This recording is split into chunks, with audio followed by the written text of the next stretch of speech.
What's the goriest, most extreme part that we can experience? I want to play a game. We want to scare these people to death. Let the game begin. It's like being in a Saw movie.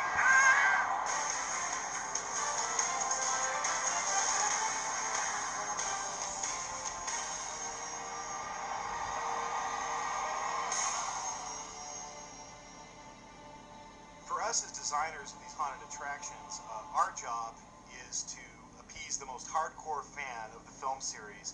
So we start actually with the internet. We start with the blogs of all the fans out there. We look at what's their favorite traps, and then we take all that information and then we watch every single movie over and over and over again. And while we're watching the movie, we're taking little notes on Post-it notes. And what we're actually doing is we're dividing it into three things: environments, characters, and scares. You take all that information, you start posting it up on the wall, you start composing the maze, and that's really where it starts. Where's the Jigsaw scare coming from? Oh, he's over here. We had both have seen all the films before. We're big horror fans, actually, so we were already kind of in line with it. And then really trying to figure out what traps to do, and then also what story to tell, and then how each trap would configure within the room, and then really how to configure this maze within the amount of space that we do have. When you think about it, when you're making a movie, if you're doing a special effect, it only has to work for the camera once. Here in our world, it has to work every time, every 10 seconds, literally thousands of times a night. So even though the disciplines are similar to making a movie, the way we have to construct and build these things are really, really different. Everything has to be attached in some way, shape, or form, which I have a great crew in Tony that, I really drive it home that everything's got to be mechanically attached, glued, and I come through and grab and pull on everything because our guests are going to do that as well. It's very hands-on. This one's ready to go on the truck. Put it, drop it in place, attach it to the wall, and pretty much done. For me, plain rooms are boring, and the more you can add and tell to the story by what you put into a room, that's what I really enjoy. The teamwork involved from the designers and the other production people, the technicians and the special effects people, just the effort to get the maze put together and the rooms looking like movie quality. And every single scene of this attraction is like a 10-second scene, so when you're designing it, you have to keep that in mind. So right now we're in the bathroom, and of course this relates to the bathroom trap from the original Saw. Dr. Gordon's here, and Adam is popping off from a hidden position. It's just a quick, like you're trying to abduct him, and then you're back out again. And then we come in with our characters. We run through every scene with them. We explain everything to each one of them, and then put them in those positions, and then sit with them and explain what you're doing in that position and what we want you to look for. We want you to be safe. We want you to have fun and have a great time, but still scare these people to death. That's why they're here. So what you want to do is you got to go out of the light and then come right up to it. Yep. Yeah, we want them to get it straight from the horse's mouth. We want the main art director and the main creative director to actually explain what we were thinking of so that they understand what their role is in this attraction. So conceptually, we decided to locate Saw within Jigsaw's lair, which is pretty obvious if you watch the film series. Jigsaw has his lair, that's where a lot of the traps and contraptions take place. So you start there, but then you have to think about it in terms of what's different from watching a movie and something we create where you're actually living it. Find the path with the razor wire. One of the first traps you experience in Saw Game Over is the razor wire trap. So for us, we decided we don't want our guests just to walk by that and see poor Paul caught up in the razor wire. We're going to put him through the razor wire trap. So that meant we had to figure out a way to construct, prop razor wire that they would look like razor wire and feel like razor wire, but wouldn't, cut our guests to ribbons, although that would be fun. And then after we get through the razor wire trap, we transition into the original Saw movie, because we're still in that world, and we take you in the bathroom trap. We're trying to give a live-action 3D representation of the film that you're walking through and like, oh my God, I'm in the bathroom. There's Jigsaw on the ground, Dr. Gordon, and where's Adam? Where's Adam? Well, Adam's behind the wall here, and he comes out for a scare, that kind of a thing. There's a really quick pop-out scare back behind the curtain because you want to keep the people moving, so you're trying to scare them forward. When I try to design a room, I'm trying to design it in a way where, you're not just blowing through it, you have to crisscross through it, or something might be kind of in your way that you're moving around, which we've got Jigsaw laying down here on the floor in here.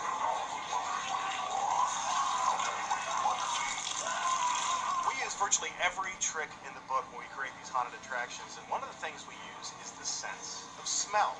So when you walk into the bathroom, not only does it look like the bathroom from the Saw film series, and we hit every single detail, but also it smells like a bathroom. So we work with these companies that make specialized scents, and yes, they actually make a urine scent. So we pump in the smell of urine as you're walking through the bathroom, so it really assaults all your senses. At the beginning, when you walk in the furnace trap, we have smoke. We actually pump in the smell of burning flesh. You see Obi behind the window, and he's pounding on the glass, and his face is all burned. Fire effects in the room, smoke, smell of burning flesh, and exactly like this. You're banging on the glass, you're burning up. Yeah, that's right. And you're walking parallel with the furnace, and you take a corner, and then there's a puppeteer inside that pushes out Obi, which is a puppeted corpse that has a water spray as well. Another trap was the freezer trap. There's the naked chained up girl.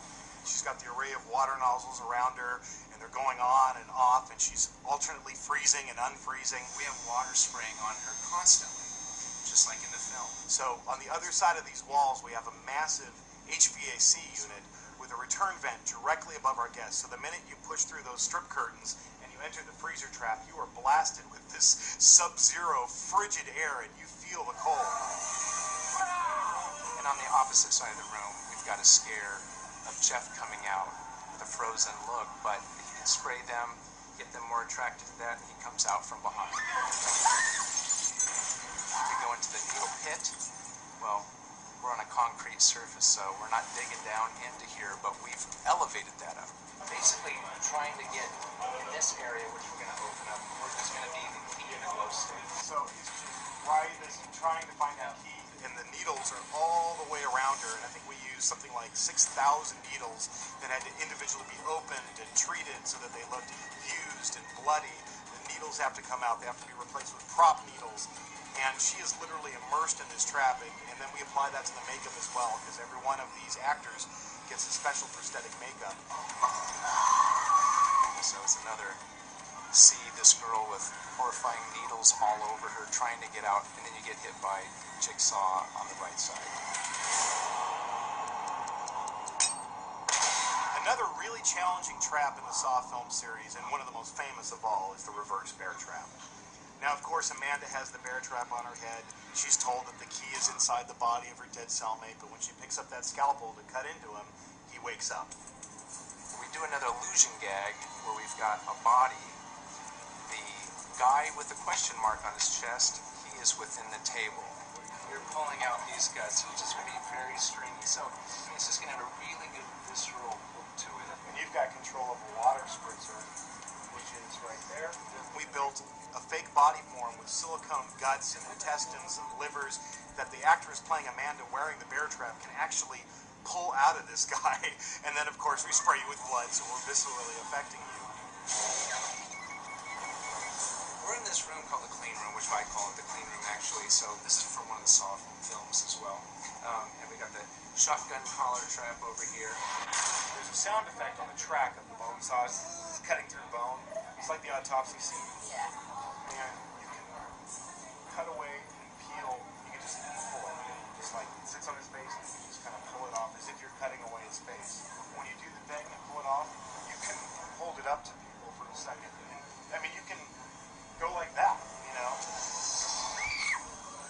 Peels the face, water spray out. We've got Jeff over here coming here for another scare with the bone cutter that he used on Jigsaw as well.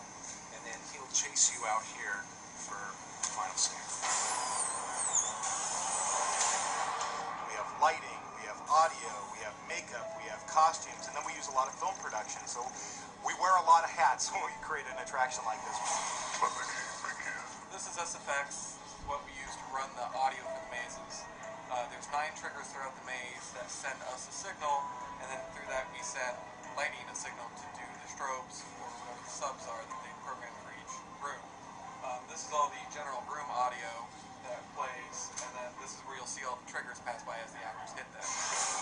thing working with Twisted Pictures and Lionsgate is they get it. They love this film series, and I think they're very energized and excited about bringing Saw to life for our guests, because there's nothing better than living a horror movie. When you see people going through and screaming their heads off and saying how cool that is. It is so freaking scary. It's very satisfying once the event is over and the work is done.